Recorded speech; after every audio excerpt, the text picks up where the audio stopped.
জয় গোপী জনবল্লভ, জয় গিরিবর ধারী। জয় গোপী জনবল্লভ, জয় গিরিবর ধারী। যশোদানন্দন ব্রজ জনরঞ্জন, যশোদানন্দন ব্রজ জনরঞ্জন। যমুনা তীরাবনচারী, জয় রাধা মাধব কুঞ্জ বিহারী। হরে কৃষ্ণ, হরে কৃষ্ণ, কৃষ্ণ কৃষ্ণ, হরে হরে, হরে রাম, হরে রাম, রাম রাম, হরে হরে। हरे कृष्ण। হরে কৃষ্ণ, হরে কৃষ্ণ, কৃষ্ণ কৃষ্ণ, হরে হরে, হরে রাম, হরে রাম, রাম রাম, হরে হরে। হরে কৃষ্ণ, হরে কৃষ্ণ, কৃষ্ণ কৃষ্ণ, হরে হরে, হরে রাম, রাম রাম, হরে হরে। হরে কৃষ্ণ, হরে কৃষ্ণ, কৃষ্ণ কৃষ্ণ, হরে হরে, হরে রাম, রাম রাম, হরে হরে। জয় রাধা মাধব, জয় রাধা মাধব, রাধা মাধব, জয় রাধা মাধব, জয় রাধা কুঞ্জ বিহারী, রাধা কুঞ্জ বিহারী, রাধা কুঞ্জ বিহারী। শ্রী রাধে, জয় গৌরনিতাই, গৌরনিতাই, গৌরনিতাই, জয় গৌরনিতাই, জয় জয় প্রভুপাদ, প্রভুপাদ। গুরুদেব, জয় জয় গুরুদেব। নিতাই গৌর হরি বল, হরি বল, হরি বল, নিতাই গৌর হরি। শ্রী শ্রী রাধা মাধব কি জয়, রাধা কুঞ্জ বিহারী ভগবান কি জয়, সমবেত ভক্তবৃন্দ কি জয়, আনন্দ কোটি বৈষ্ণব বৃন্দ কি জয়, আইডিসি কোর্সে অংশগ্রহণকারী সমস্ত ভক্তবৃন্দ কি জয়, গুরু परंपरा आचार्य वृंद की जय, जगत गुरु शिला प्रभुपाद की जय, निताय गौर सीतनाथ जी प्रेमानंदे, हरि हरि बोल। ॐ अज्ञानतिमिरन्धस्य ज्ञानञ्जनशलाकया चक्षुरुन्मिलितं येन तस्मै श्रीगुरुवे नमः। श्रीचैतन्य मनोभीष्टं स्थापितं येन भूतले, स्वयं रूप कदा मह्यं ददाति सपदान्तिकम्। वन्देऽहं श्रीगुरु श्रीयुतपदकमलं, श्रीगुरून् वैष्णवांश्च श्रीरूपं साग्रजातं, सहगणा रघुनाथान्वितं तं सजीवं साद्वैतं सावधूतं परिजनसहितं कृष्ण चैतन्यदेवं श्रीराधाकृष्णपादान् सहगण ललिता श्रीविशाखान्वितांश्च। नमो ॐ विष्णुपादाय कृष्णपृष्ठाय भूतले, श्रीमते भक्तिवेदान्तो स्वामिनीति नामिने। नमस्ते सरस्वते देवे गौरवाणी प्रचारिणे, निर्विशेष शून्यवादी पश्चात्पदेशतारिणे। वाञ्छाकल्पतरुभ्यश्च कृपा सिन्धुभ्येव च पतितानां पावनेभ्यो वैष्णवेभ्यो नमो नमः। पञ्चतत्माकं कृष्णं भक्तरूपस्वरूपकं भक्तावतारं भक्ताख्यं नमामि भक्तशक्तिकम्। हे कृष्ण करुणा सिन्धु दीनबन्धु जगत्पते, গোপেশ গোপিকা কান্ত রাধা কান্ত নমস্তুতে। তপ্ত কাঞ্চন গৌরাঙ্গী রাধে বৃন্দাবনেশ্বরী বৃষভানুসুতে দেবী প্রণমামি হরিপ্রিয়ে। নীলাচল নিবাসায় নিত্যায় পরমাত্মনে বলভদ্র সুভদ্রভ্যম জগন্নাথায় তে নমঃ। জয় শ্রী কৃষ্ণ চৈতন্য প্রভু নিত্যানন্দ শ্রী অদ্বৈত গদাধর শিবাসাদি গৌর ভক্ত বৃন্দ। হরে কৃষ্ণ কৃষ্ণ কৃষ্ণ হরে হরে, হরে রাম রাম রাম হরে হরে।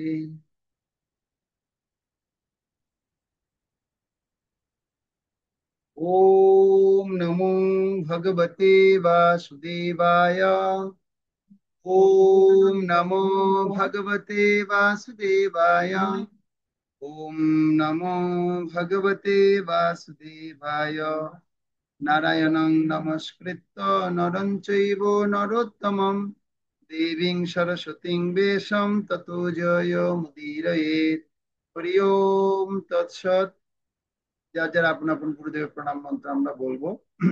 নম ওম বিষ্ণুপাদায় কৃষ্ণ পৃষ্ঠায় ভূতলে শ্রীমতে জয় পতাকা স্বামিনীতে নামিনে নম আচার্য পাদায় নিতাই কৃপা প্রদায়িনী গৌর কথা ধামদায় নগর গ্রাম তারিণী যস্য প্রসাদাৎ ভগবত প্রসাদ যস্য প্রসাদন্ন গতি কুতঃপি ধায়ংস্তু বংস্তস্য যশস্বী সন্তম বন্দে গুরুশ্রী চরণারবিন্দম বন্দে গুরুশ্রী চরণারবিন্দম।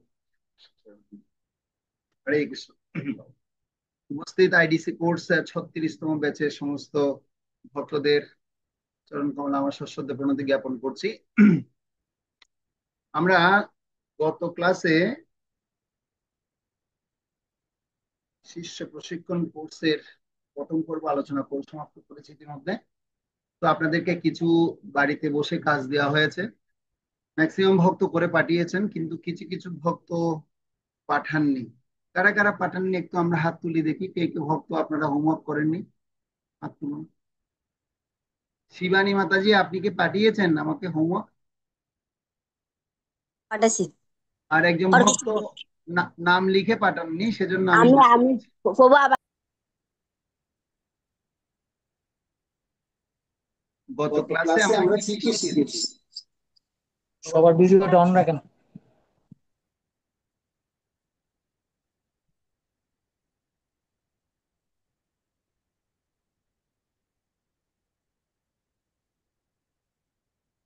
শিবানী মাতাজি বলুন।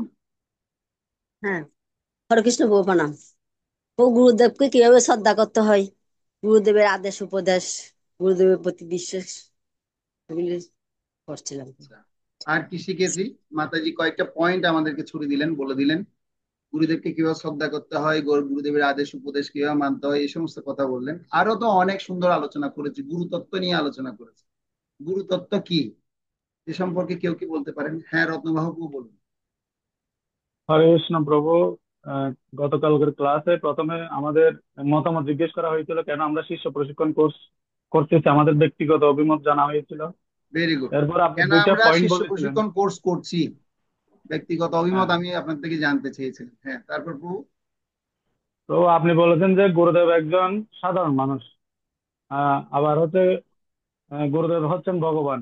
আমি দুইটা আপনাদেরকে পয়েন্ট দুইটা বলেছিলেন। প্রশ্ন ছুড়ে দিয়েছিলাম। জীব কোনটা সত্য জীব জিজ্ঞেস গুরুদেব করেছেন। কি একজন সাধারণ মানুষ, না তিনি একজন ভগবান? কেন প্রশ্ন ছুড়ে হ্যাঁ, দিয়েছিলাম, সেটার কারণ কি? আহ, মানে আমাদের অভিজ্ঞতাটা জানতে চাচ্ছেন গুরুদেব হ্যাঁ, আসলে। বর্তমান সময়ে মানুষ বিভিন্নভাবে গুরুদেবকে উপস্থাপন করে। কেউ সাধারণ জীব বলে ধরে নেয়, কেউ ভগবান বলে ভগবান জ্ঞানে পূজা করে। তো আমরা তাহলে অনেক গুরুদেবের আসল সময় তত্ত্ব কি পেলাম? গুরুদেব হচ্ছেন ভগবানের প্রতিনিধি। আচ্ছা, কোনো একজন উদাহরণ বা ভক্ত আমাকে এক্সাম্পল কিছু বলেছিল বলেছিলাম? উদাহরণ, ভগবান হ্যাঁ, একটা রাজার গল্প বলেছিলেন। হ্যাঁ। যখন রাজা নিজে আসতে পারেনি, মঞ্চের মধ্যে ওনার প্রতিনিধি পাঠিয়েছিল, এসে দেখতে সবকিছু ভাঙচুর করে ফেলেছি আমরা। হ্যাঁ। এরকম একটা গল্প বলেছিলেন। রাজা আসতে না পারলে ওনার প্রতিনিধিকে পাঠানো মানে হচ্ছে ও রাজা স্বয়ং আসা। তো আচ্ছা। প্রতিনিধিকেও যথাযথ সম্মান প্রদর্শন করলে প্রতিনিধি গিয়ে সেটা রাজাকে বর্ণনা করবেন, না ওই এলাকার লোকজন আমাকে এভাবে সম্মান করেছে, এবং ওই এলাকার মানুষ সম্পর্কে প্রতিনিধি রাজাকে একটা যথাযথ তথ্য দিতে পারবে।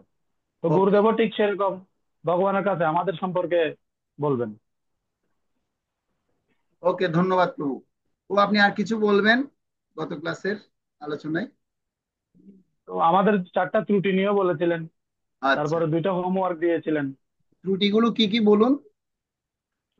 প্রভু, ভ্রম, প্রমাদ, কর্ণপট, বিপ্রলিপ্সা।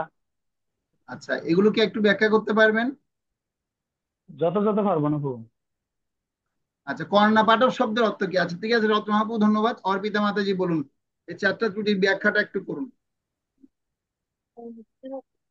ইন্দ্রিয় সীমাবদ্ধ একটু বড় বড় করে বলবেন, হ্যাঁ।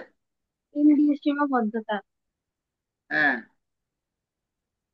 তারপর হচ্ছে মোহ, তারপর হচ্ছে ভোগ, তারপর হচ্ছে বিপ্রলিপ্সা, বিপ্রলিপ্সা শব্দের অর্থ কি? প্রতারণা করা, প্রতারণা। মোহ মানে কি? মোহ মানে হচ্ছে মানে মোহিত হয়ে যাওয়া এরকম। আচ্ছা, আর হচ্ছে কর্ণা পাঠক শব্দের অর্থ? ইন্দ্রিয় সীমাবদ্ধতা। কোনটার পর কোনটা আসে? প্রথমে হচ্ছে কর্ণাপটক, তারপরে হচ্ছে মোহ, তারপরে হচ্ছে ভ্রম, তারপরে হচ্ছে বিপ্রলিপ্সা। আচ্ছা, মানে ইন্দ্রিয়গুলো অপূর্ণ বিধায় অপূর্ণ ইন্দ্রিয়ের দ্বারা আমরা সঠিকভাবে সমস্ত কিছু করতে পারি না, এটা বিশাল আলোচনা আমরা করেছি। যার কারণে আমরা কি করি, মোহগ্রস্ত হয়ে যাই। আর মোহিত অবস্থা যেহেতু হয়ে যায়, সে মোহ অবস্থায় আমরা যে কোনো কিছু আমরা ভুল করি। আর এই ভুলটাকে চাপিয়ে রাখার জন্য আমরা প্রতারণা মানুষের সাথে করি। তো একটা একটার সাথে আমরা ওতপ্রোতভাবে দেখতে পেলাম। আচ্ছা, আর কি আলোচনা হয়েছে কেউ বলতে পারবেন মাতাজি?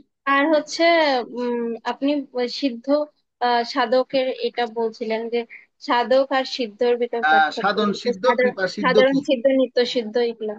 নিত্য সিদ্ধ কি, এই সমস্ত তো একটু বলতে পারবেন? একটু শুনান আমাদেরকে, কি বলেছে হ্যাঁ এগুলো? হ্যাঁ, নিত্য সিদ্ধ হচ্ছে ভগবত ধাম থেকে যারা এসেছেন, যেমন ভক্তি বিনোদ ঠাকুর হ্যাঁ। সরাসরি ভগবত ধাম থেকে এসেছেন। আর হ্যাঁ। সাধন সিদ্ধ হচ্ছে যারা সাধনা করে মানে বিজয়ী হয়েছেন বা সিদ্ধ হয়েছেন এরকম। তো আমরা যে টপিকটা আলোচনা করেছি, টপিকটার নাম কি ছিল? কি টপিকে আলোচনা করেছিলাম? সিদ্ধ মানে সাধক সিদ্ধ সিদ্ধ এগুলো। সিদ্ধ না, আমরা আমাদের যে চ্যাপ্টার আছে সেই চ্যাপ্টারের মধ্যে কোন চ্যাপ্টারটা আলোচনা করছিলাম? গুরুদেব, গুরুদেবকে চেনার উপায়, যে আর গুরুদেবকে। গুরুতত্ত্ব, আমরা গুরুতত্ত্ব নিয়ে আলোচনা করেছি। তো হুম, যেখানে আলোচনা ছিল, গুরুতত্ত্ব। গুরু কৃষ্ণ রূপে হন শাস্ত্রের প্রমাণে, গুরু রূপে কৃষ্ণ করেন ভক্তগণে। হুম, সমস্ত শাস্ত্রের প্রমাণ এবং সিদ্ধান্ত অনুসারে গুরুদেব শ্রীকৃষ্ণ থেকে অভিন্ন। গুরু রূপে হুম, শ্রীকৃষ্ণ তার ভক্তদের কৃপাপূর্বক উদ্ধার করেন, এবং শ্রী গুরুদেবের সঙ্গে শিষ্যের সম্পর্ক ঠিক পরমেশ্বর ভগবানের সাথে তার তার সম্পর্কের মতো। অর্থাৎ গুরুদেব সর্বদাই মনে করেন যে তিনি পরমেশ্বর ভগবানের এক অতি দীন সেবক, কিন্তু শিষ্যের কর্তব্য হচ্ছে তাকে সর্বদাই ভগবানের প্রতিনিধি রূপে দর্শন করা। এই বিষয়টি আমরা গত ক্লাসে অনেক আলোচনা করেছি। তার মধ্যে বিভিন্ন রকমের এক্সাম্পল আপনাদেরকে দেওয়া হয়েছে। তারপর আপনাদের সাথে কি আমরা গুরুদেবের প্রকারভেদ নিয়ে আলোচনা করেছিলাম গত ক্লাসে? প্রকারভেদ আলোচনা হয়েছিল? হয়নি। তো আজকে আমরা এসে গুরুতত্ত্বের পরবর্তী পয়েন্ট হচ্ছে গুরুদেবের প্রকারভেদ। তো গুরুদেবের প্রকারভেদ সম্পর্কে আমরা যে আলোচনা করব, আপনাদের হাতে যে মডিউলটা আছে, বা আপনারা কারা কারা মডিউল সংগ্রহ করেছেন, যা পিডিএফ প্রিন্ট করে নিয়েছেন, হাত তুলুন দেখি একটু। মডিউল পাননি কারা কারা, হাত তুলুন। কত মডিউল পাননি কারা কারা? শিবানী মাতাজি, না মডিউল পাননি আপনি? পেয়েছেন? আচ্ছা, প্রিন্ট করেছেন তো? আচ্ছা। তো যারা মডিউল পাননি তাদেরকে আমি অলরেডি আপনাদের গ্রুপে দিয়ে দিয়েছি। ওই গ্রুপ থেকে আপনারা কি করে নেবেন, পিডিএফটা প্রিন্ট করে নেবেন।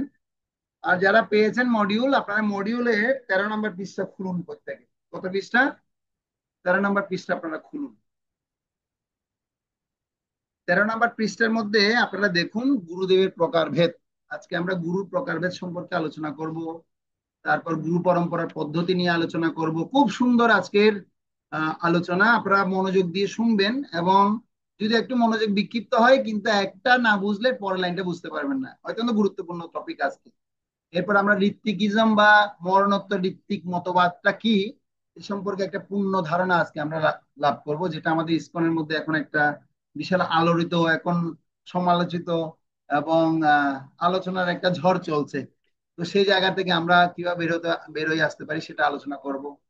পুরাতত্ত্ব এবং পরম্পরা কিভাবে এসছে, এই পরম্পরা আর প্রকৃত শিক্ষা কি, আমাদের পরম্পরাটা কি পরম্পরা, এবং আমাদের যে গুরু পরম্পরার যে গুরুদেব আমরা পাচ্ছি, সেই গুরুদেব গুলো আসলে তারা কি পরম্পরায় অধিষ্ঠিত আছেন, বা আমরা কোন পরম্পরার সাথে যুক্ত হচ্ছি, এটা আলোচনা করব।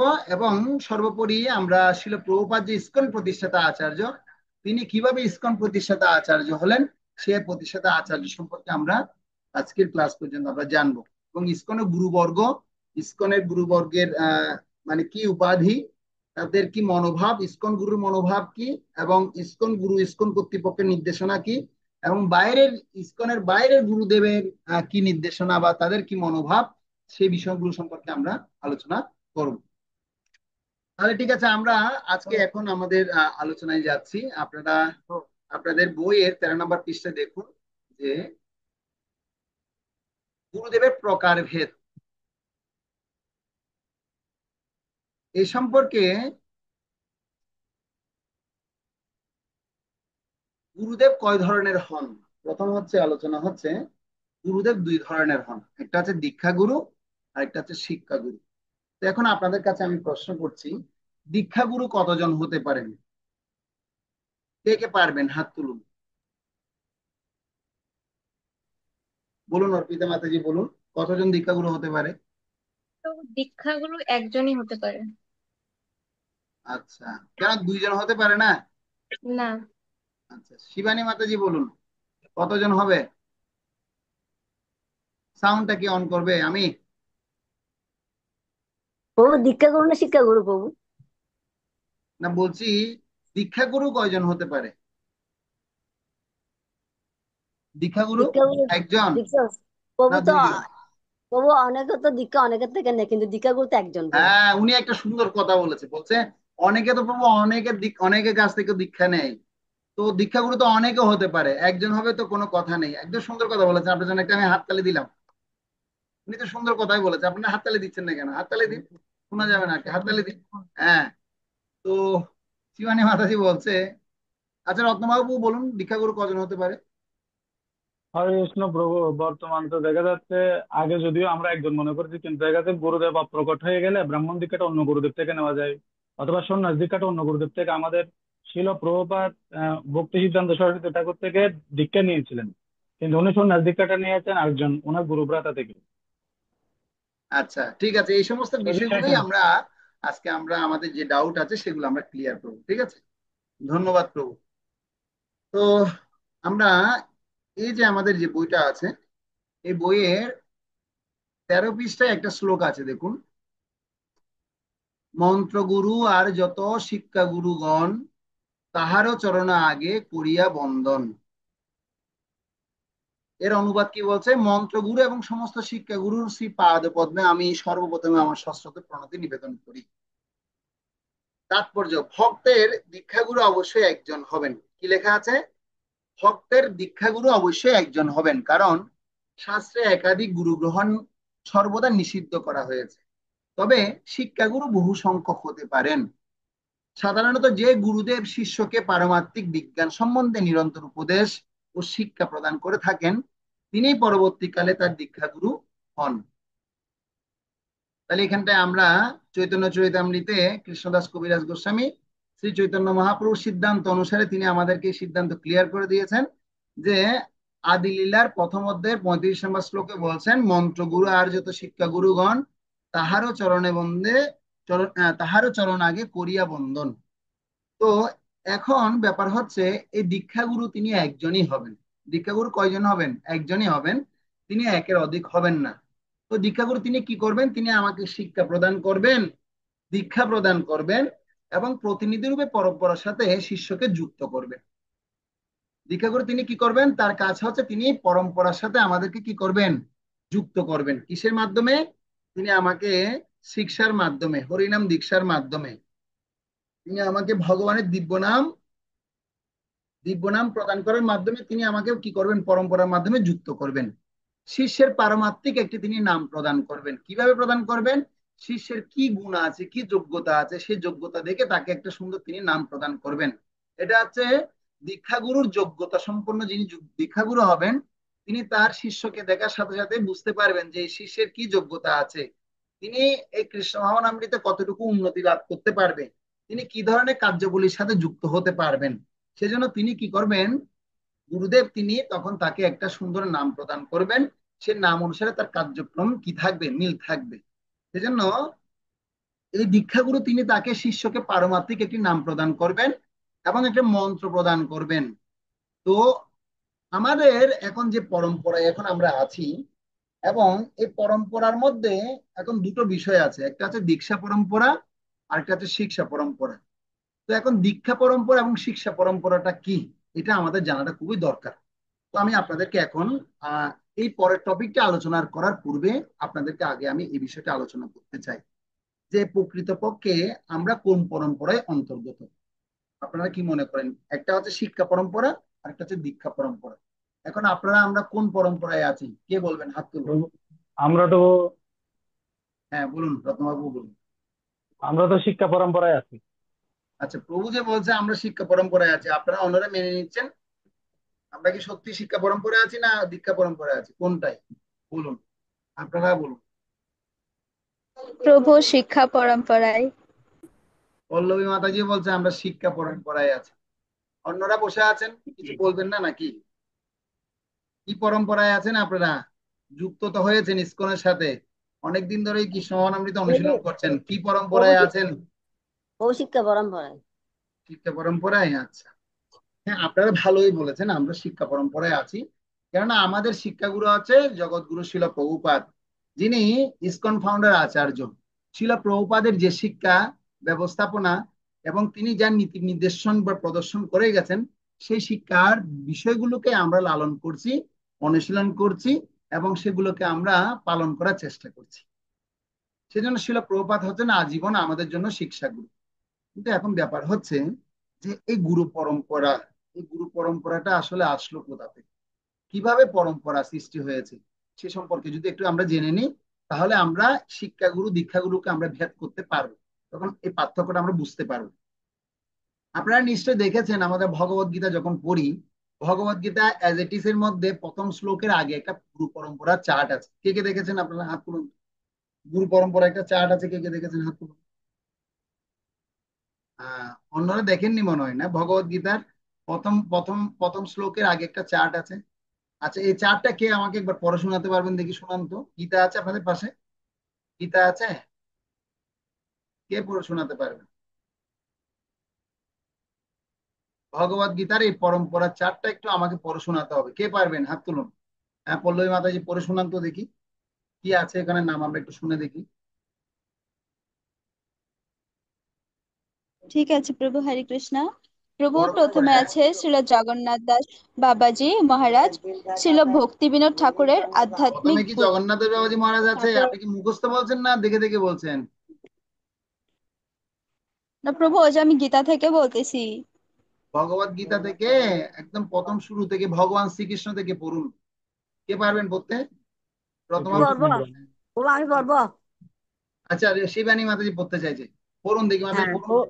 ভগবান শ্রীকৃষ্ণ, হ্যাঁ, তারপর। ব্রহ্মা ব্রহ্মা, হ্যাঁ, নারদ, ব্যাসদেব, ও মাধবাচার্য, ও হ্যাঁ, পদ্মনাথ, আমি আমি আমি জানি না, আমি জানি না। হরি, মাধব, অক্ষোভ্য, জয়চিত্ত, জ্ঞান সিন্ধু, দয়ানিধি, বিদ্যানিধি, রাজেন্দ্র, জয় ধর্ম, পুরুষোত্তম, ব্রাহ্মণ্যতীর্থ, ব্যাসতীর্থ, লক্ষ্মীপতি, মাধবেন্দ্রপুরী, ঈশ্বরপুরী, নিত্যানন্দ, অদ্বৈত আশ্চর্য, শ্রী চৈতন্য মহাপ্রভু, শ্রীরূপ গোস্বামী ও স্বরূপ দামোদর, শ্রী সনাতন গোস্বামী, শ্রী রঘুনাথ দাস গোস্বামী, শ্রী জীব গোস্বামী, শ্রী কৃষ্ণ দাস কবিরাজ গোস্বামী, শ্রী নরোত্তম দাস ঠাকুর, শ্রী বিশ্বনাথ চক্রবর্তী ঠাকুর, শ্রী বলদেব বিদ্যাভূষণ, শ্রী জগন্নাথ দাস বাবাজি মহারাজ, শ্রী ভক্তি বিনোদ ঠাকুর, শ্রী গৌর কিশোর দাস বাবাজি মহারাজ, শ্রী ভক্তি সিদ্ধান্ত সরস্বতী ঠাকুর, শ্রী অভয়াচরণ বৃন্দ ভক্তিবেদান্ত স্বামী প্রভুপাদ। ঠিক আছে হরে প্রভু? কৃষ্ণ। হ্যাঁ, তারপর অবচরণার বিন্দুর পর হ্যাঁ, তারপর কি আছে? তারপর আর কেউ তো আছে কিছু আর? নাই প্রভু, আর আর তো কিছু কিছু নাই? নাই প্রভু। তাহলে এই না গ্রুপ প্রভু। পরম্পরা এখানে শেষ? হ্যাঁ প্রভু। আর গ্রুপ এটা পরম্পরা তো হবে না? না প্রভু, এটা তো হরে আর কৃষ্ণ। নাকি? হ্যাঁ, ঐশী মাতাজি কিছু বলতে চাইছেন আপনি? হ্যাঁ, বলুন। স্বামী গুরু মহারাজ রয়েছেন। গুরু মহারাজরা আছেন, আচ্ছা, ঠিক আছে। মাতাজি ধন্যবাদ, শিবানী মাতাজি, আপনি এত সুন্দর পড়লেন। তো এখন ব্যাপার হচ্ছে এই যে পরম্পরা যে নামগুলো অন্তর্ভুক্ত করা হলো, এরা কি সবাই কি দীক্ষা গুরু না শিক্ষা গুরু? তারা কিভাবে এখানে পরম্পরায় যুক্ত হয়ে গেল? এই এই তথ্য কি আপনাদের কখনো আগে জানা ছিল? জানা ছিল? তারা কিভাবে এই পরম্পরায় আসছে? তারা এই পরম্পরাটা কে তৈরি করেছেন, কেন তৈরি করেছেন? তাহলে তারা কি ধরনের পরম্পরায় যুক্ত হয়ে আছেন? তো এখন আমরা সেই গুরু পরম্পরা সম্পর্কে আগে একটু শুনি, তারপর আমরা দীক্ষাগুরু শিক্ষাগুরু সম্পর্কে আলোচনায় যাব। তো গুরু তত্ত্ব হচ্ছেন, তিনি কি করবেন, তিনি পরম্পরার মাধ্যমে, গুরুদেব তিনি পরম্পরার অধীনে থাকবেন। এবং এই পরম্পরা তাহলে কোথা থেকে আসছে? এই পরম্পরা আমরা শুনলাম ভগবান শ্রীকৃষ্ণ থেকে এই পরম্পরা আসছে। খুব মনোযোগ দিয়ে শুনবেন, এই পরম্পরার তথ্য এখন আলোচনা করছি। গুরু পরম্পরা, আপনারা লিখতে পারেন গুরু পরম্পরা। টপিক হচ্ছে গুরু পরম্পরা। তো গুরু পরম্পরা হচ্ছে, দুই ধরনের গুরু পরম্পরা আছে। একটা হচ্ছে মন্ত্র পরম্পরা, আরেকটা হচ্ছে ভাগবত পরম্পরা। মন্ত্র পরম্পরা মানে দীক্ষা পরম্পরা। মন্ত্র পরম্পরা মানে কি? দীক্ষা পরম্পরা। আর ভাগবত পরম্পরা মানে যেখানে আচার্য কর্তৃক অনুমোদিত দুই ধরনের পরম্পরা আবার ভাগবত পরম্পরাকে ভাগ করা হয়েছে। আমি আবার বলছি, গুরু পরম্পরাকে দুই ভাগে ভাগ করা হয়েছে। আমার দিকে থাকিয়ে না থেকে লিখলে ভালো হবে, হ্যাঁ, তাহলে আপনারা এগুলো সম্পদশীল থাকবে আপনাদের। ঠিক আছে? গুরু পরম্পরাকে দুই ভাগে ভাগ করা হয়েছে। একটা হচ্ছে মন্ত্র পরম্পরা, আরেকটা হচ্ছে ভাগবত পরম্পরা। মন্ত্র পরম্পরা মানে কি? মানে দীক্ষা পরম্পরা, অর্থাৎ দীক্ষা, মন্ত্র দীক্ষার মাধ্যমে তাকে পরম্পরায় যুক্ত করানো হয়। তারপর ভাগবত পরম্পরা মানে কি? ভাগবত পরম্পরা মানে হচ্ছে কি আচার্য কর্তৃক অনুমোদিত পরম্পরাকে ভাগবত পরম্পরা বলা হয়। তো আচার্য কর্তৃক পরম্পরা মানে কি? দুই ধরনের আবার কি আছে, ভাগবত পরম্পরাকে দুই ভাগে ভাগ করা হয়েছে। ভাগবত পরম্পরাকে দুই ভাগে ভাগ করা হয়।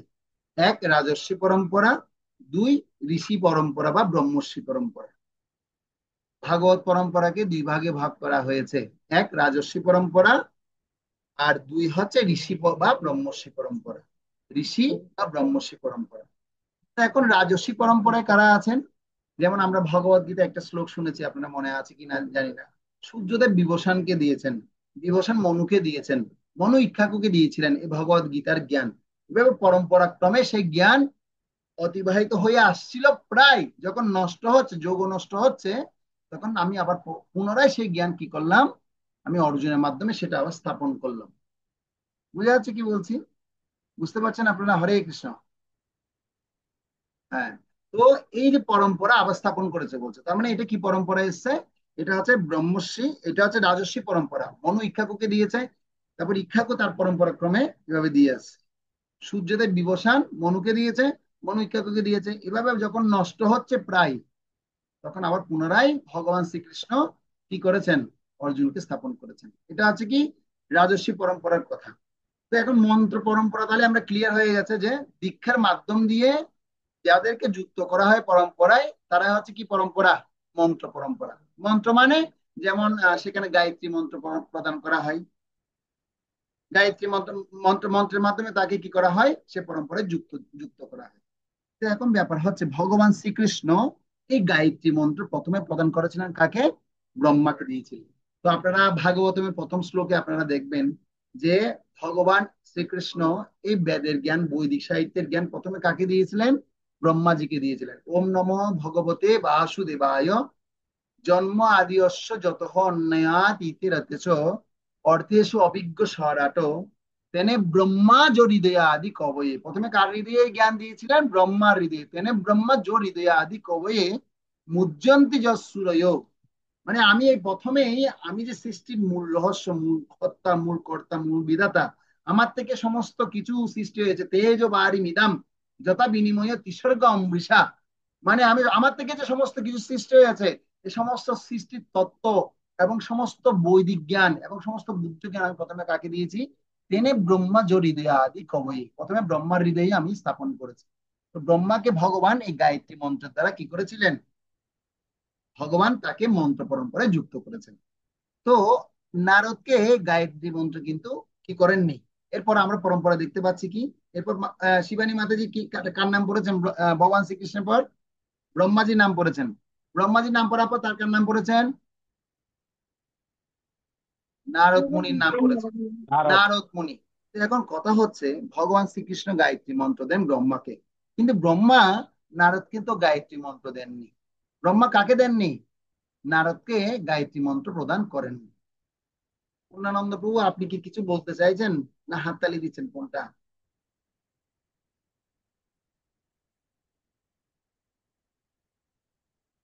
আপনি রেসপন্স করতে পারেন। ওকে। প্রশ্ন থাকলে বা সন্দেহ থাকলে আপনারা সেটা পরে ক্লিয়ার করে নেবেন, ঠিক আছে? যে জায়গায় বুঝবেন না সেটা পরে ক্লিয়ার করে নেবেন। তো আমি এখন যে বিষয়টা বুঝাচ্ছি আপনাদেরকে, যে ব্রহ্মাজি কিন্তু নারদ মুনিকে কি করেন, এরকম গায়ত্রী মন্ত্র দেননি। তাহলে ব্রহ্মাজি নারদ মুনিকে তাহলে কি দিয়েছেন? আপনারা কেউ বলতে পারবেন তাহলে কি দিয়েছেন? দিকে হাত তুলে বলুন তো দেখি, কি প্রদান করেছেন? কে পারবেন হাত তুলুন। হ্যাঁ, রত্নবাবু বলুন। প্রভু ব্রহ্মা নারদ মুনিকে ভাগবতমের জ্ঞান দিয়েছিলেন। হ্যাঁ, ভাগবত জ্ঞান দিয়েছেন। তার মানে তিনি ব্রহ্মাজির কাছ থেকে ভাগবত শিক্ষা গ্রহণ করেছেন। তার মানে এই শিষ্য পরম্পরার কথা এখন আমরা বলছি, যে মন্ত্র পরম্পরার কথা আমরা বুঝতে পেরেছি, গায়ত্রী মন্ত্রের মাধ্যমে তাকে সে পরম্পরা যুক্ত করাকে মন্ত্র পরম্পরা বলে। এখন ভাগবত পরম্পরার কথা মানে বলছি, ভাগবত পরম্পরাকে দুই ভাগে ভাগ করা হয়, একটা হচ্ছে রাজস্বী পরম্পরা আর একটা ঋষি বা ব্রহ্মর্ষি পরম্পরা। এই রাজস্বী পরম্পরার মানে, এই রাজস্বী পরম্পরা এটা কন্টিনিউ নেই। কেন নেই? সেটা কালের প্রভাবে সেটা আস্তে আস্তে নষ্ট হয়ে গেছে প্রায়। সে পরম্পরা শিক্ষা আর আমরা প্রাপ্ত হচ্ছি না। তো এখন তাহলে আমরা কোন পরম্পরায় আছি? আমরা এখন আছি ব্রহ্মর্ষি বা ঋষি পরম্পরায় আছি। এই ব্রহ্মর্ষি বা ঋষি পরম্পরা আমাদের পরম্পরার মনোভাব মানে এই ভাগবত পরম্পরায় আমরা সবাই অধিষ্ঠিত হয়ে আছি। তো এই ভাগবত পরম্পরা তাহলে কিভাবে এসছে? ব্রহ্মাজি প্রথম কাকে দিয়েছিলেন এই ভাগবতের জ্ঞান বা এই বৈদিক সাহিত্যের জ্ঞান? প্রথমে নারদ মুনিকে দিয়েছিলেন। এবার আমরা সেই নারদ মুনি কাছ থেকে এবার আমরা কি পাবো? এই নারদ কি করেছেন? তিনি সরাসরি গায়ত্রী মন্ত্র কিন্তু ব্রহ্মাজি থেকে পাননি, তিনি ভাগবত শিক্ষা পেয়েছেন। কিন্তু গায়ত্রী মন্ত্র বা এই ধরনের মানে পূজ্য মন্ত্র তিনি প্রাপ্ত হয়েছিলেন নরনারায়ণ ঋষির কাছ থেকে। নরনারায়ণ ঋষির কাছ থেকে তিনি কি করেছিলেন? এই প্রাপ্ত হয়েছিলেন, অর্থাৎ ব্যাসদেব আহ, নারদ নারদের দীক্ষা ভগবান নরনারায়ণ ঋষির কাছ থেকে হয়েছিল, প্রাপ্ত হয়েছিল।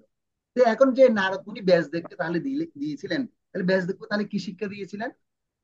ব্যাসদেবকে সে ভাগবত শিক্ষা দিয়েছেন। প্রথম কি বলবেন? না প্রভু। ওকে। তো তো নারদ মুনিকে তাহলে ব্যাসদেব কি করেছেন? নারদ মুনি ব্যাসদেবকে এই ভাগবত শিক্ষা যুক্ত করেছেন। তার মানে এখন আমরা আমাদের পরম্পরায় তাহলে দুটোই পাচ্ছি, এই দীক্ষা পরম্পরায় ভক্ত পাচ্ছি, দীক্ষা পরম্পরাও পাচ্ছি, ভাগবত পরম্পরাও পাচ্ছি। সেটা আমাদের আরো ক্লিয়ার হয়ে যাবে। আমরা আরো যখন এগিয়ে যাবো তখন আমাদের আরো ক্লিয়ার হয়ে যাবে। তো এখন এই যে ব্যাসদেব থেকে মাধবাচার্যের যে টাইমের সময় যে ডিফারেন্স, দেখুন ব্যাসদেবের পরে এখানে লেখা আছে কি মাধবাচার্যের কথা লেখা আছে, প্রায় এটা 5,500 বছরের একটা সময় ডিফারেন্স, মানে বিশাল একটা পার্থক্য সময়।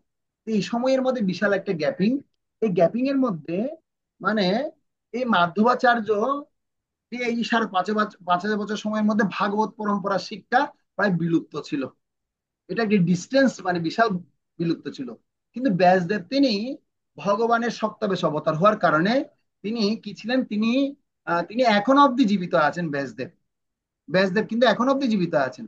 তো সেই ব্যাসদেবের কাছ থেকে মাধবাচার্য, তো সে ব্যাসদেবের সাথে দেখা করতে যান কোথায়? ব্যাস গুফায়।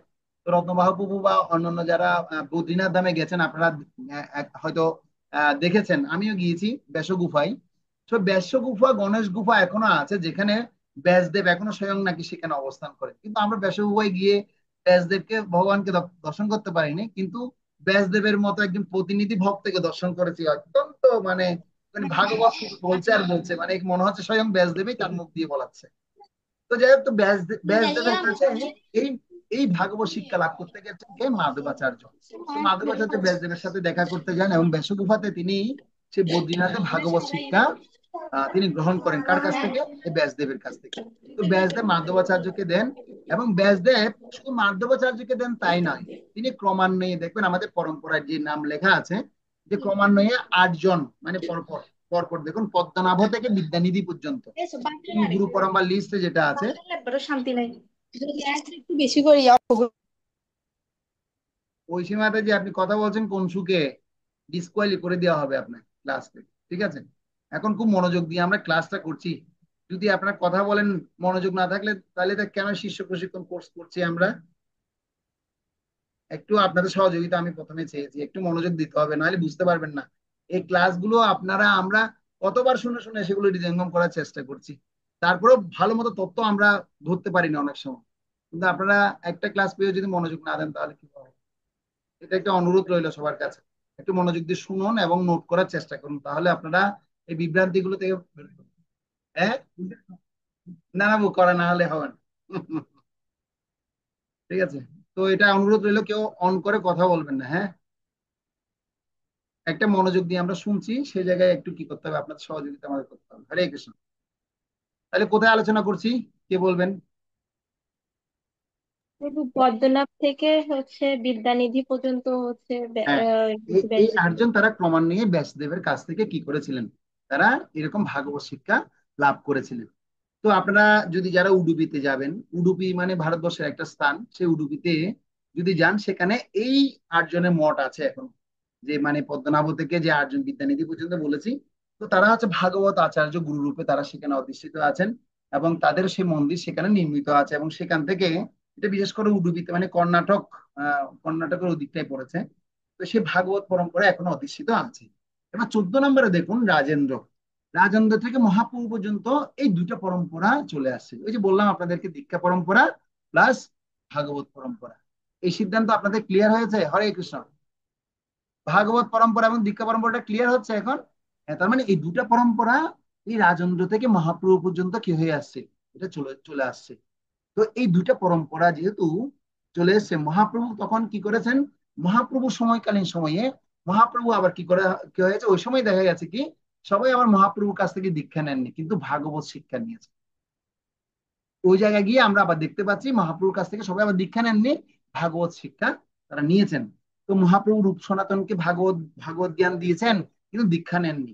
রূপ গোস্বামীকে প্রয়াগে দশাশ্বমেধ ঘাটে তিনি সমস্ত বৈদিক সাহিত্যের নির্যাস সম্পর্কে শিখিয়েছিলেন, এবং সনাতন গোস্বামীকে কাশিদামের যে দশাশ্বমেধ ঘাট আছে সেখানে বসিয়ে তিনি মানে বৈষ্ণব সদাচার সম্পর্কে শিখিয়েছেন, বৈদিক তত্ত্ব সম্পর্কে জানিয়েছেন, এবং তত্ত্বকে ভগবান মহাপ্রভু শিখিয়েছেন রূপ গোস্বামী এবং সনাতন গোস্বামীকে। তো রঘুনাথ দাস গোস্বামীর গুরুদেব হচ্ছেন যদুনন্দন আচার্য। রঘুনাথ দাস গোস্বামীর গুরুদেবকে যদুনন্দন আচার্য, তিনি তার কাছ থেকে মন্ত্র অর্থাৎ গায়ত্রী মন্ত্র দীক্ষা প্রাপ্ত।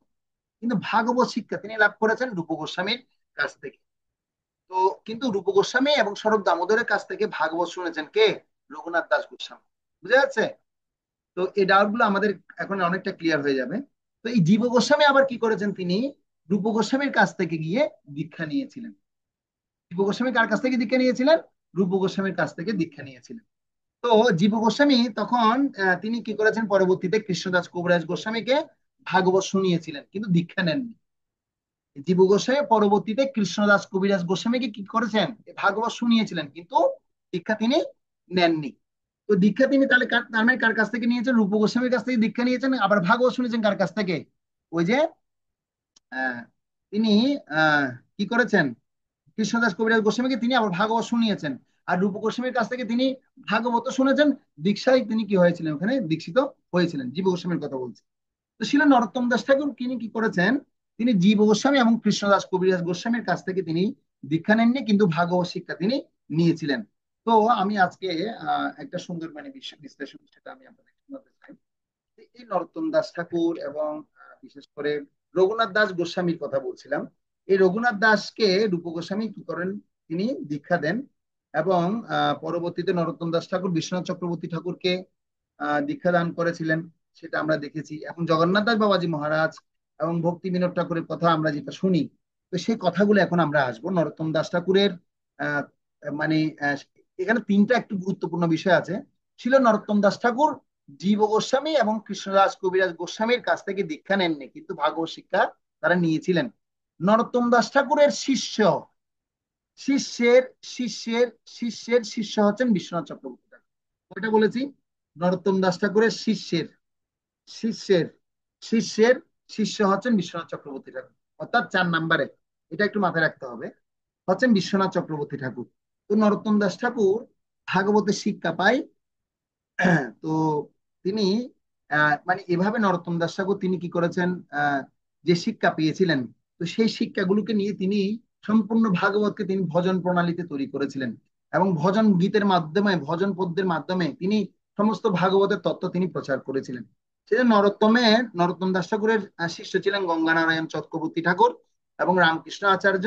তার শিষ্যের শিষ্য হলেন বিশ্বনাথ চক্রবর্তী ঠাকুর। তো সে সময় ভাগবত শিক্ষা এই জগতে খুব কম প্রচার ছিল। তো পরবর্তীতে বিশ্বনাথ চক্রবর্তী ঠাকুর জোরালোভাবে প্রচার যখন করেছিলেন, প্রচার করার মাধ্যমে তিনি ভাগবত শিক্ষাকে আবার ভাগবত পরম্পরা তিনি সৃষ্টি করেছিলেন।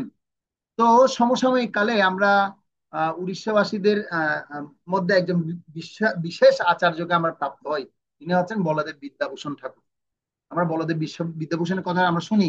এই বলদেব বিদ্যাভূষণ ঠাকুর তিনি কি করেছেন, বিশ্বনাথ চক্রবর্তী ঠাকুরের অত্যন্ত অনুগত থেকে তিনি তার কাছ থেকে ভজন প্রণালী শিখেছিলেন, এবং তার কাছ থেকে তিনি এই ভজন প্রণালী শিখে ভাগবত শিক্ষা লাভ করে তিনি এই যে ভাগবত পরম্পরা যে কিভাবে এসছে, সে ভাগবত পরম্পরা অনুসারে তিনি একটা গ্রন্থ রচনা করেছেন। এই যে আমরা যে তত্ত্বটা পাচ্ছি, সেই তত্ত্বটার নাম হচ্ছে প্রমেয় রত্নাবলী। সেই প্রমেয় রত্নাবলী থেকে এই সমস্ত গুরু পরম্পরার কথা তিনি লিপিবদ্ধ করেছেন, তার গ্রন্থের মধ্যে লেখা আছে। তো এই বিশ্বনাথ চক্রবর্তী ঠাকুরের লিখিত গ্রন্থের নাম হচ্ছে প্রমেয় রত্নাবলী। এই প্রমেয় রত্নাবলী গ্রন্থের মধ্যে যদি আপনারা সেটা গ্রন্থ কালেকশন করতে পারেন, সেখানের মধ্যে এই গুরু পরম্পরা কিভাবে এসছে, ভাগবত পরম্পরা কিভাবে এসছে, আরো টোটাল ডিটেলস সেখানে বর্ণনা করা আছে। এই রেফারেন্স আপনাদেরকে দিয়ে দেওয়া হলো। তো জগন্নাথ দাস বাবাজি এবং বিশ্বনাথ চক্রবর্তী ঠাকুর ওনারা হচ্ছেন একই গুরুর শিষ্য। হুম। এবং গুরু ভ্রাতা, তারা বৃন্দাবনে ভজন করতেন। তো জগন্নাথ দাস বাবাজির কাছে ভক্তি বিনোদ ঠাকুর কি করেছিলেন, ভাগবত কথা শ্রবণ করেছিলেন। তো আপনাদেরকে আমি সে কথাই বলছিলাম, এই জগন্নাথ দাস বাবাজি মহারাজ কিন্তু আপনার বাবাজি মহারাজ কিন্তু ভক্তি বিনোদ ঠাকুরকে দীক্ষা দেননি, বুঝতে পারলেন। কিন্তু দীক্ষাগুরু ছিলেন তারকে, জগন্নাথ দাস বাবাজি মহারাজ ভক্তি বিনোদ ঠাকুরকে কি দেননি, দীক্ষা দেননি। দীক্ষাগুরু ছিলেন হচ্ছে বিপিন বিহারী গোস্বামী, কিন্তু শিক্ষা নিয়েছিলেন কার কাছ থেকে, জগন্নাথ দাস বাবাজি মহারাজের কাছ থেকে। তাই তিনিও কি হয়েছিলেন, গুরু পরম্পরায় যুক্ত হয়েছিলেন। আর গৌরকিশোর দাস বাবাজি মহারাজের দীক্ষাগুরু ছিল মধুসূদন দাস বাবাজি, বুঝতে পারছেন। গৌরকিশোর দাস বাবাজি মহারাজ দীক্ষাগুরু ছিল হচ্ছে কে, মধুসূদন দাস বাবাজি। কিন্তু এই গৌরকিশোর দাস বাবাজি মহারাজ তিনি ভক্তি বিনোদ ঠাকুরের কাছ থেকে কি করেছিলেন, ভাগবত শিক্ষা নিয়েছিলেন। সেই জন্য তিনি গুরু পরম্পরা অধিষ্ঠিত হয়েছেন। তো এটা হচ্ছে আমাদের মূল তত্ত্ব আলোচনা। এর পরবর্তীতে আমরা দেখতে পাই ছিল গৌরকিশোর দাস বাবাজি মহারাজের কাছ থেকে দীক্ষা প্রাপ্ত হন স্বয়ং কে, ছিল ভক্তি সিদ্ধান্ত সরস্বতী ঠাকুর। কিন্তু ভক্তি সিদ্ধান্ত সরস্বতী ঠাকুর তিনি তার বাবার কাছ থেকে ভাগবত শিক্ষাও লাভ করেছিলেন। তো যেহেতু তিনি দীক্ষা লাভ করেছিলেন, দীক্ষা এবং ভাগবত শিক্ষা যেহেতু ছিল গৌরকিশোর দাস বাবাজি মহারাজ কাছ থেকে পেয়েছিলেন, তার মানে আমরা আবার দুটো একসাথে পরম্পরায় একসাথে ঢুকে গেছি। এখন আমরা দীক্ষা এবং ভাগবত পরম্পরা একসাথে আমরা এখন দুটোকে প্রাপ্ত হচ্ছে। সেজন্য আমাদের ইসকনের প্রতিষ্ঠাতা আচার্য শিল প্রভুপাদ তিনি তার গুরুদেবের কাছ থেকে এরকম দীক্ষা মন্ত্র পেয়েছিলেন এবং ভাগবত শিক্ষাও প্রাপ্ত হয়েছিলেন। তো শিল প্রভুপাদ তখন তিনি সেই সমস্ত শিক্ষা প্রাপ্ত হয়ে তিনি আমাদেরকে এই পরম্পরায় এই দুইটাকে কি করেছেন, যুক্ত করেছিলেন। কিন্তু প্রকৃতপক্ষে আমরা আমাদের পরম্পরায় আমরা সবাই বলি আমরা সবাই শিক্ষা পরম্পরায় অন্তর্ভুক্ত। কিন্তু আজকে আমরা একটা সূক্ষ্ম বিষয় জানলাম, যে আমরা এই প্রকৃত শিক্ষা থেকে আমরা এটা বুঝতে পারছি, আমাদের পরম্পরায় আমরা দীক্ষাও প্রাপ্ত হচ্ছি, মন্ত্র দীক্ষাও প্রাপ্ত হচ্ছি, সে সাথে ভাগবত শিক্ষায় আমরা শিক্ষিত হচ্ছি। তার মানে এটা আমাদের জন্য বিশাল একটা অপরচুনিটি ছিল, প্রভুপাদ আমাদের জন্য সেটা কি করেছেন, করে গেছেন। তো এখন ব্যাপার হচ্ছে, তার মানে আমরা গুরু পরম্পরার কথা বলতে গিয়ে আমরা গুরুর ভেদ শুনছি, দুই প্রকারের গুরুর কথা শুনছি, একটা হচ্ছে শিক্ষা গুরু আর একটা হচ্ছে দীক্ষা গুরু। এবার আমরা এই পরম্পরা যেহেতু বুঝতে পেরেছি, তার মানে এখন আমাদের এই ডাউটটা কি হয়ে গেছে, ক্লিয়ার হয়ে গেছে। আমরা আমাদের পরম্পরায় যে আছি সেটা তাহলে কে স্থাপন করেছেন, ছিল ভক্তি সিদ্ধান্ত সরস্বতী ঠাকুর। তিনি সমস্ত ইতিহাস ঘেটে ঘেটে ঘেটে ঘেটে এই পরম্পরা তিনি কি করেছেন, সিদ্ধান্ত তিনি তৈরি করে গেছেন। তো বিশেষ করে শিল বিশ্বনাথ চক্রবর্তী ঠাকুরও তিনি কি বলদেব বিদ্যাভূষণ ঠাকুরও মানে বলদেব বিদ্যাভূষণ ঠাকুর থেকে যে বিশ্বনাথ চক্রবর্তী ঠাকুর আনুগত্যে যে ভজন করেছিলেন, তিনি বিশ্বনাথ চক্রবর্তী ঠাকুরও এর গুরুত্ব বুঝতে পেরে তিনি ওই প্রমেয় রত্নাবলী গ্রন্থ বের করে প্রকাশ করে এই সমস্ত সিদ্ধান্তগুলো সেখানে কি করেছিলেন, তিনি সেখানে প্রকাশিত করেছিলেন। তো তার মানে আমরা আমাদের গুরু পরম্পরা কিভাবে আসছে এই ডাউটটা মোটামুটি আমাদের ক্লিয়ার হয়েছে। এবার কারো কোনো ডাউট থাকলে আপনারা বলতে পারেন। হরে কৃষ্ণ। ক্লিয়ার হলে আপনারা প্রশ্ন থাকবে না, যদি ক্লিয়ার না হয় তাহলে প্রশ্ন করুন। আপনাদেরকে 1 মিনিট সময় দেওয়া হবে। বুঝতে পারেননি কে কোথায় বলুন। আর যারা নোট করতে পারেননি আপনারা পরের লেকচারটা আবার শুনবেন, শুনে আবার সুন্দর মতো ধারাবাহিকভাবে আপনারা এটা নোট করতে পারেন। ঠিক আছে, পল্লবী মাতাজি বলুন, হরে কৃষ্ণ। হরে কৃষ্ণ।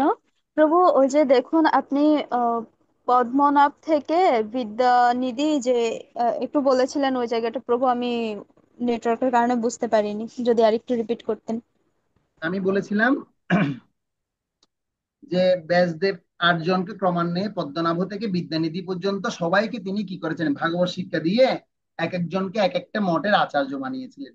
তো সেই মঠগুলো প্রতিষ্ঠিত আছে কর্ণাটকে। আপনারা যদি উডুপি নামক একটা স্থান আছে সেখানে যান, সেখানে এই সমস্ত মঠে আপনারা দর্শন করতে পারেন, এবং সেখানে সে ভাগবত শিক্ষার পরম্পরা এখনো অব্দি সেটা কি আছে, চলমান আছে। সে কথা আমি বলেছি। ঠিক আছে। হ্যাঁ প্রভু, ধন্যবাদ প্রভু। হরে কৃষ্ণ। তাহলে আমরা আমাদের কার কোনো প্রশ্ন না থাকলে আমরা আমাদের পরবর্তী আলোচনা আমরা যেতে পারি। এবার আমরা আলোচনা করছি দীক্ষাগুরুর কথা। তাহলে দীক্ষাগুরু তিনি হচ্ছেন একজন হবেন, আর শিক্ষাগুরু বহুজন হতে পারেন। তো সেজন্য আমরা আমাদের ইসকনের মধ্যে যেরকম শিক্ষাগুরু অনেকজনকে আমরা পাই, প্রত্যেকে আমার শিক্ষাগুরু হতে পারে। যেমন শ্রী চৈতন্য মহাপ্রভু বলছেন আমারও অনেক শিক্ষাগুরু আছেন।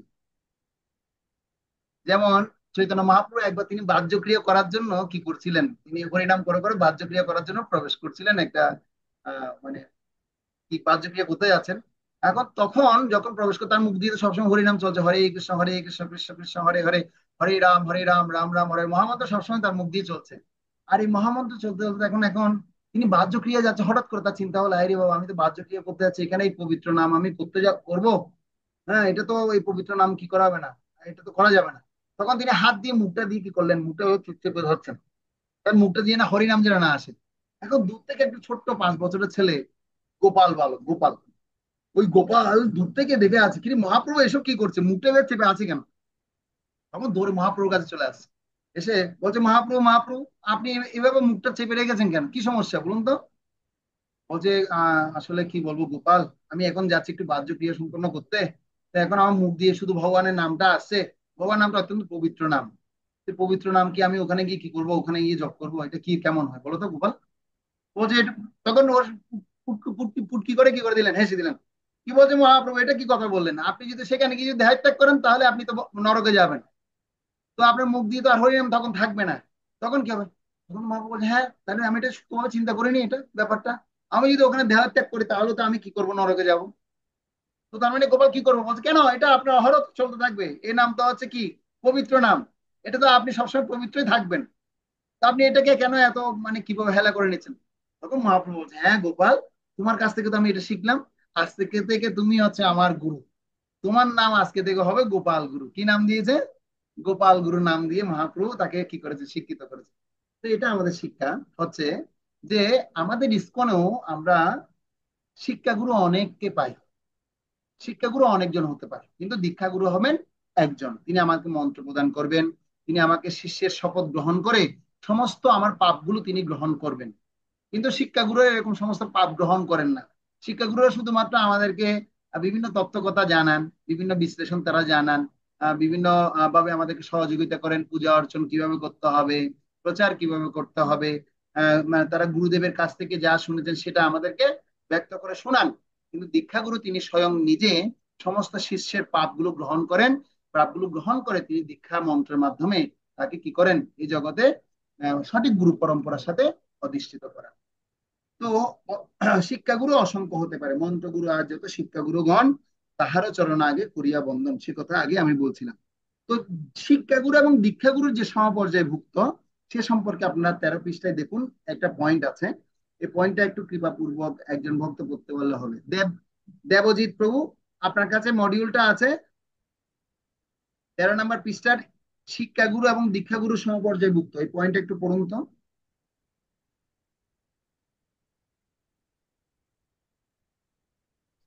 হরে কৃষ্ণ প্রভু।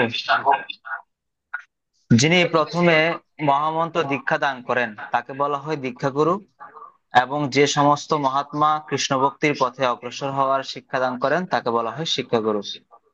দীক্ষাগুরু এবং শিক্ষাগুরু সমপর্যায়ভুক্ত এবং শ্রীকৃষ্ণের অভিন্ন প্রকাশ, যদিও আপাত দৃষ্টিতে শিষ্যের সঙ্গে তাদের আচরণ ভিন্ন বলে মনে হতে পারে। হ্যাঁ, এরপরে পড়ুন প্রভু, পুরোটা পড়ুন। শিক্ষাগুরু বৃন্দ কৃপা করিয়া অপার সাধকে শিখান সাধনের অঙ্গসার, কিন্তু আমি অগণিত শিক্ষাগুরুর অবদানকে আরো বেশি গুরুত্বপূর্ণ বলে মনে করি, কারণ তারা কনিষ্ঠ অধিকারী ভক্তদের সাধন ভক্তির অপরিহার্য দিকগুলো প্রশিক্ষণ দিয়ে অনেক বেশি কৃপা প্রদর্শন করেন। হরে কৃষ্ণ। তো আমরা দেখতে পাচ্ছি হরে যিনি কৃষ্ণ। প্রথমে, হরে কৃষ্ণ, ঠিক আছে, ধন্যবাদ প্রভু। তো এখানে আমরা দেখতে পাচ্ছি যিনি প্রথমে মহামন্ত্র দীক্ষা দান করেন তাকে বলা হয় দীক্ষাগুরু। যে সমস্ত মহাত্মা কৃষ্ণ ভক্তির পথে অগ্রসর হওয়ার শিক্ষাদান করেন তাকে বলা হয় শিক্ষাগুরু। দীক্ষাগুরু এবং শিক্ষাগুরু সমপর্যায়ী ভুক্ত শ্রীকৃষ্ণ অভিন্ন প্রকাশ, যদিও আপাত দৃষ্টিতে শিষ্যের সঙ্গে তাদের আচরণ ভিন্ন বলে মনে হতে পারে। তো সেজন্য শিক্ষাগুরু বৃন্দ,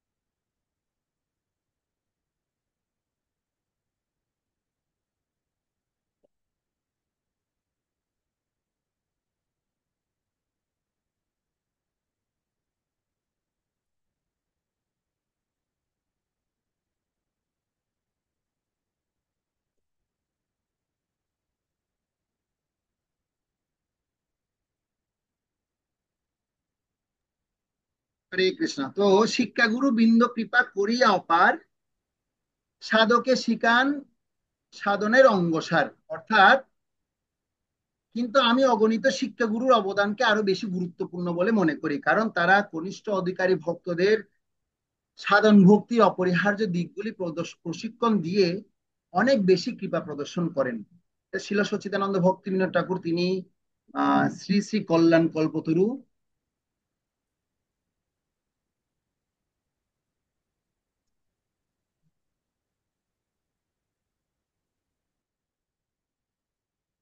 সরি শ্রী সচ্চিদানন্দ শিল ভক্তিবিনোদ ঠাকুর তিনি কি করছেন, তিনি কল্যাণ কল্পতরু গ্রন্থে প্রথম পরিচ্ছেদে তিনি উপদেশ এবং ভূমিকা সেখানে তিনি এই কথাটা বলছেন যে শিক্ষাগুরু অনেকজন হতে পারেন, তিনি একজন না। অগণিত শিক্ষাগুরু অবদান আরো বেশি গুরুত্বপূর্ণ বলে আমরা মনে করি। যেমন আমরা আমাদের ইসকনে যারা আহ, আমরা যারা ইসকনে যারা যুক্ত হয়েছি, আমাদের কি মনে হয় আমরা দীক্ষাগুরু থেকে শিক্ষাগুরুদের অবদান কি বেশি নয়? বেশি কি বেশি নয়? অবশ্যই বেশি, কারণ আমরা প্রতিনিয়ত প্রতি মুহূর্তে মুহূর্তে আমরা কি করছি, এই শিক্ষাগুরুদের সান্নিধ্যে আছি, এবং তারাই আমাদেরকে কি করছেন, সে দিক নির্দেশনা প্রদর্শন করার মাধ্যমেই সে গুরুদেবের কাছে আমাদেরকে নিয়ে যাচ্ছেন। সেজন্য ভক্তিবিনোদ ঠাকুর এটা গুরুত্ব অবদান করে বলছে শিক্ষাগুরু বিন্দ কৃপা করিয়া অপার সাধককে শিকান সাধনের অঙ্গসার। কিন্তু আমি অগণিত শিক্ষাগুরু অবদানকে আরো বেশি গুরুত্বপূর্ণ বলে মনে করি, কারণ তারা কনিষ্ঠ অধিকারী ভক্তদের সাধন ভক্তির অপরিহার্য দিকগুলি প্রশিক্ষণ দিয়ে বেশি কৃপা প্রদর্শন করেন। আমরা কি আগে কখনো জানতাম যে কিভাবে প্রসাদ ভোগ নিবেদন করতে হবে? আগে কখনো কি আমরা জানতাম কিভাবে প্রণাম মন্ত্র উচ্চারণ করে ভোগকে নিবেদন করতে হয়, আরতি করতে হয়, কিভাবে প্রচার করতে হয়, কিভাবে ভাগবত পড়তে হয়, কিভাবে হরে কৃষ্ণ মহামন্ত্র জপ করতে হয়? আমরা এক একজন ভক্তকে অনুশীলন করে করে এক একটা আমরা পদ্ধতি আমরা শিখেছি। এক একটা ক্ষেত্র থেকে আমরা এক একজন ভক্তের সাথে মিশে মিশে এক এক রকমের অনুপ্রেরণা আমরা পেয়েছি। এ পেতে পেতে পেতে পেতে পেতে আমরা এই যে সাক্ষাৎ দরিদ্রেন সমস্ত শাস্ত্রই রূপতস্ততা ভাববত এব সব্বি, মানে এই যে এই গুরুদেব যে তিনি সাক্ষাৎ ভগবানের প্রতিনিধি, এই ভগবানের প্রতিনিধি থেকে যে আমরা পাচ্ছি সেটা এক মানে একটা একজনের কৃপার ফলে আমরা পাইনি, এটা অনেক ভক্ত আমাদেরকে সহযোগিতা করার কারণে আমরা আজকে সে পর্যায়ে আসতে পেরেছি। সেজন্য শিক্ষা গুরুর অবদানটা আরো বেশি বলে বর্ণনা করা হচ্ছে। তো এখন আমরা একটা পয়েন্ট আমরা দেখবো, যেটা হচ্ছে এর পরের পৃষ্ঠা আপনারা দেখুন, 14 নম্বর পৃষ্ঠায়